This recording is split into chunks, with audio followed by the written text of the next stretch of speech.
Bismillahirrahmanirrahim. Assalamualaikum warahmatullahi wabarakatuh. Perkenalkan, nama saya Aura Madina Azahra. Di sini saya akan mempresentasikan tugas saya mengenai studi literatur rumput laut Capopicus alvarezi mengenai potensi, sebaran, dan teknik budidayanya. Baik, di sini ada 5 outline yang akan saya bahas. Yang pertama ada pendahuluan, teknik budidaya, pembahasan, kesimpulan, dan daftar pustaka. Baik, yang pertama ada pendahuluan.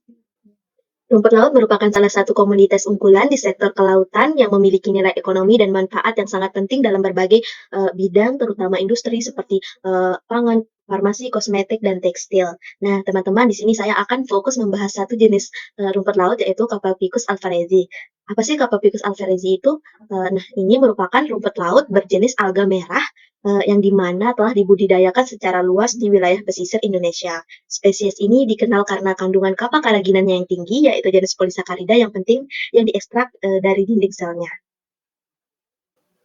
Nah, selanjutnya di sini ada klasifikasi rumput laut Alvarezi ini menurut World Register of Marine Species, di mana di sini ada tingkatan kingdomnya, phylum, class, order, family, genus, dan spesies.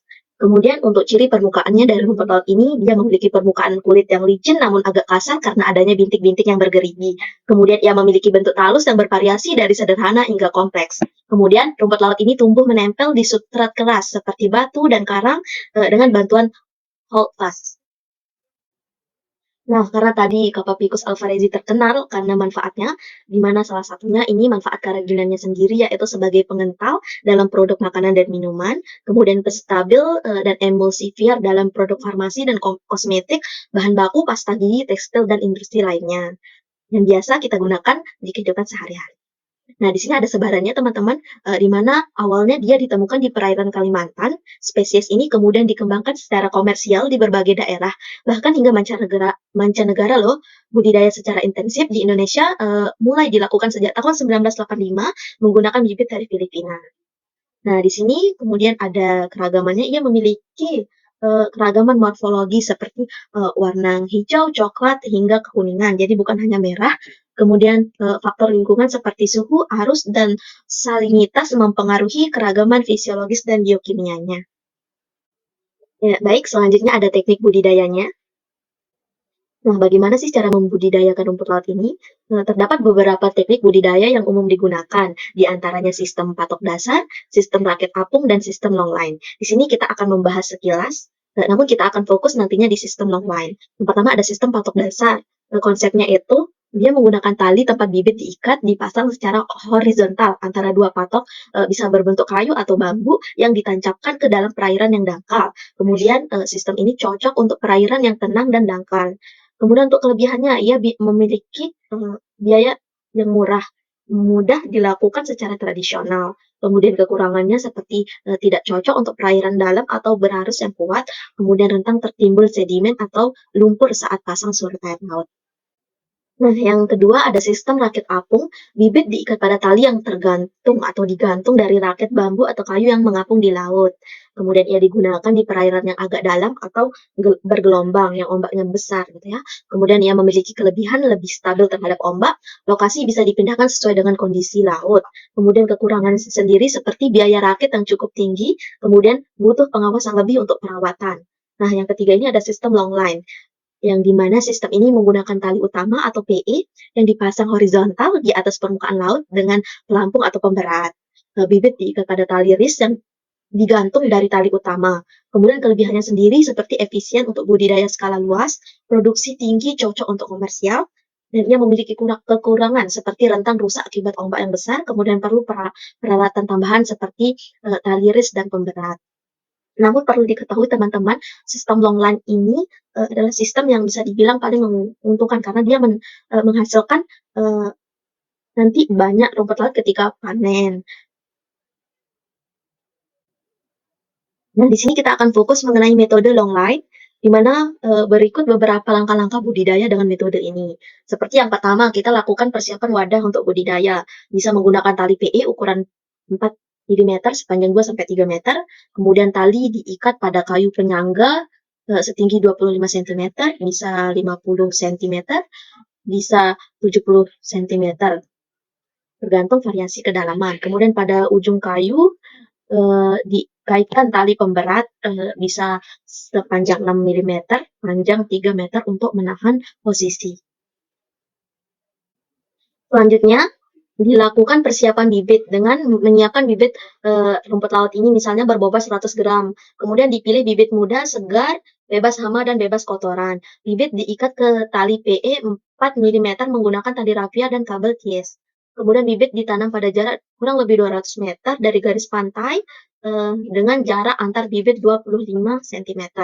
Kemudian yang terakhir kita lakukan pemeliharaan. Kita bisa melakukan pembersihan rutin terhadap lumut atau gulma yang menempel di tali. Kemudian bisa dilakukan sampling seminggu sekali selama 42 hari atau 6 minggu. Kemudian panen dilakukan di hari ke-42. Selanjutnya kita masuk ke pembahasan. Baik, di sini kita akan membahas mengenai eksplorasi dan lokasi tumbuhnya, di mana Capapicus alvarezi umumnya dibudidayakan di perairan tropis yang dangkal dengan substrat keras seperti batu karang dan pasir yang kasar. Lokasi eksplorasi yang ideal salah satunya seperti yang ada di Pantai Kartini, Perawean, dan Bandengan yang ada di Jepara yang memiliki suhu sekitar 27-28 derajat Celcius dengan salinitas 18,4-20,2 ppt dan arus laut sebesar 0,10-0,23 meter per detik. Ada juga di Desa Berakit, Kepulauan Riau yang terbukti menghasilkan pertumbuhan optimal pada kedalaman 25 meter dengan laju pertumbuhan spesifik hingga 6,74% per hari.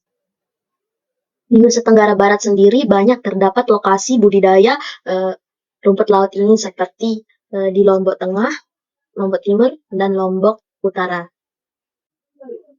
Nah, di sini kita akan membahas mengenai manfaat sosial dan ekonomi dari budidaya rumput laut ini, di mana rumput laut jenis alvarezi merupakan komoditas ekspor utama Indonesia. Tanaman laut ini banyak dimanfaatkan dalam berbagai bidang industri makanan, baik farmasi, kosmetik, dan tekstil. Selain nilai ekonominya yang tinggi, rumput laut juga memiliki manfaat sosial yang besar, terutama bagi masyarakat pesisir, misalnya di daerah Bintan, Nusa Tenggara Barat, dan Jepara karena budidayanya mudah dan murah. Kemudian harga rumput laut ini cenderung stabil dan permintaan pasar terus meningkat seiring berkembangnya industri kerajinan secara global. Baik, selanjutnya di sini ada potensi biologis dan bioaktivitasnya, di mana Capapicus alvarezi mengandung protein, karbohidrat, lemak, abu, serta serat kasar. Ekstrak K. alvarezi mengandung senyawa aktif seperti asam galat, asam sinamat, dan asam klorogenat atau chlorogenic acid, di mana senyawa-senyawa ini memiliki potensi sebagai anti kanker.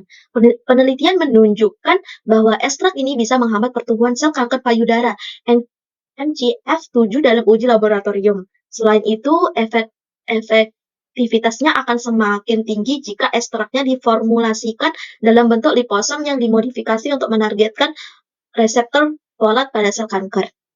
Kemudian, ekstrak ini juga dapat memicu kematian sel kanker atau apoptosis dengan cara meningkatkan produksi ROS atau radikal bebas dan merusak mitokondria sel kanker. Baik, selanjutnya kita masuk ke dampak eksplorasi berlebihan. Kalau eksplorasi atau pemanfaatan rumput laut dilakukan secara berlebihan dan tidak dikelola dengan baik, maka bisa menimbulkan beberapa dampak serius. Yang pertama, seperti produktivitas jangka panjang bisa menurun karena terjadi ketidakseimbangan ekosistem dan rusaknya lingkungan. Kedua, bisa terjadi kerusakan habitat alami khususnya terumbu karang, karena rumput laut ini biasanya menempel pada karang lewat bagian yang disebut dengan hold pass. Kalau ini rusak, makhluk laut lain juga bisa ikut terganggu. Dan yang terakhir, keanekaragaman genetik bisa menurun. Hal ini terjadi kalau pembudidayaannya terus-menerus mengambil bibit dari alam tanpa peremajaan atau pembibitan yang baik. Akibatnya, kualitas dan ketahanan rumput laut bisa menurun di masa depan. Nah, itu tadi pembahasan mengenai rumput laut jenis Capapicus alvarezi. Selanjutnya kita masuk ke kesimpulan. Baik, kita masuk ke kesimpulan. Capapicus alvarezi adalah rumput laut bernilai ekonomi tinggi yang menghasilkan kerajinan untuk industri makanan, farmasi, dan kosmetik. Spesies ini kaya nutrisi dan senyawa bioaktif dengan potensi anti kanker. Budidayanya tersebar di luas di Indonesia, terutama di wilayah Nusa Tenggara Barat, Bintan, dan Jepara. dengan metode umum seperti longline, rakit apung, dan patok dasar. Namun metode longline terbukti paling efektif untuk pertumbuhan. Namun demikian, eksplorasi dan budidaya yang dilakukan tanpa pengelolaan yang baik dapat menyebabkan kerusakan habitat alami, penurunan keanekaragaman genetik, serta penurunan produktivitas jangka panjang akibat degradasi lingkungan. Oleh karena itu, pentingnya dilakukan pendekatan budidaya berkelanjutan dan ramah lingkungan untuk memastikan manfaat ekonomi yang dapat dinikmati tanpa merusak ekosistem laut. Baik, berikut adalah daftar pustaka yang saya gunakan.